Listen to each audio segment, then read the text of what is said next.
Let's go back to August 16th, 1977. It's the day the world lost the king of rock and roll, Elvis Presley, dead at just 42. But the story we all know, the one about the drugs and the sad decline, well, it completely misses the most fascinating part. The real mystery isn't how he died, it's what he was so desperately searching for in his final, private moments. And trust me, it will change everything you think you know about him. So I want you to forget the tabloids for a second. Forget the jumpsuited caricature. Just ask yourself this one simple question. What kind of book do you think was in Elvis Presley's hands at the very moment he died? Because the answer, well, it changes the entire story. Okay, get this. The book he was reading was a dense academic investigation into the Shroud of Turin, and around his neck, he was wearing both a Christian cross and a Jewish Star of David. Now, this paints a picture, right? But it's not a picture of a washed-up rock star. It's a picture of a deep, complicated, spiritual seeker. This was an Elvis that the world absolutely did not know. So, to really understand this secret spiritual journey, we have to go all the way back to the beginning. We have to understand this unique, profound loneliness that pretty much haunted him his entire life. You see, Elvis Presley came into this world as a twin. His brother, Jesse Garon, was stillborn. So from his very first breath, Elvis was the survivor. He grew up knowing that his other half was gone. And people close to him said he carried that feeling forever, a sense of being incomplete, of always searching for a missing part of himself. And then fame hit. But not just any fame. We're talking about a level of fame the world had never seen before. It was a tidal wave. And yeah, he was adored by millions, but it turned him into a prisoner. He literally couldn't go to a grocery store or a movie or just for a walk. Graceland wasn't just his home, it was his gilded cage. He surrounded himself with his whole entourage, his Memphis Mafia. They were with him 24/7. But listen to his own words. Even with all those people around, he felt completely and utterly alone with his deepest questions. Questions about God, about life, about what the purpose of all this insane fame was. He was desperate for a different kind of conversation. And you know what? That conversation finally happened in 1964, and it came from the most unlikely person imaginable. A chance encounter with a new hairdresser was about to unlock an entire hidden world for Elvis. So, picture this. Elvis is in a movie trailer, and he just starts unloading all of his biggest existential questions on his new hairdresser, a guy named Larry Geller. But here's the crazy part. Geller just happened to be a deep student of world religions and philosophy. He didn't laugh it off. Instead, he handed Elvis a little book called The Impersonal Life. Elvis read that entire book in one night. Geller said he came back the next day with tears in his eyes, holding the book, and just said, "This is what I've been searching for my whole life." It was like a dam had broken.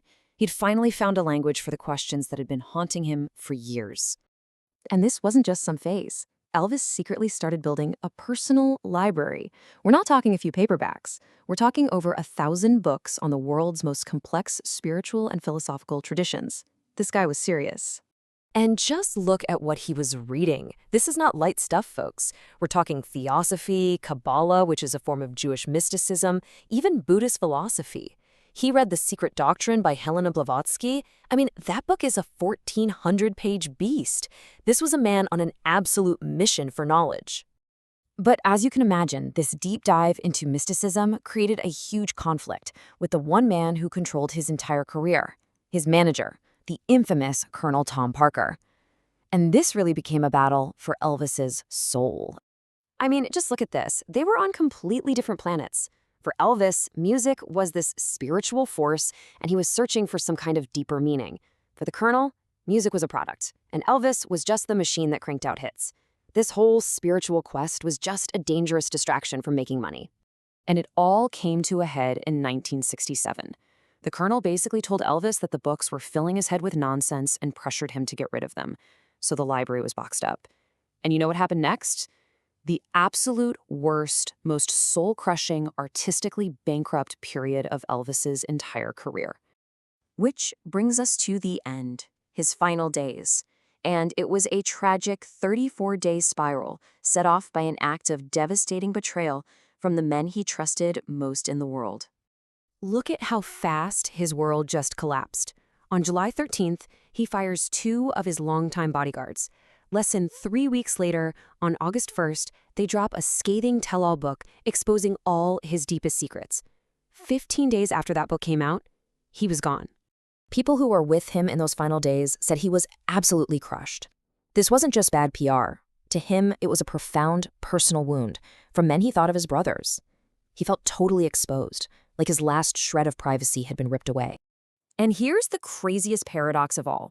As his personal life was imploding, his spiritual search got more desperate and intense than ever before.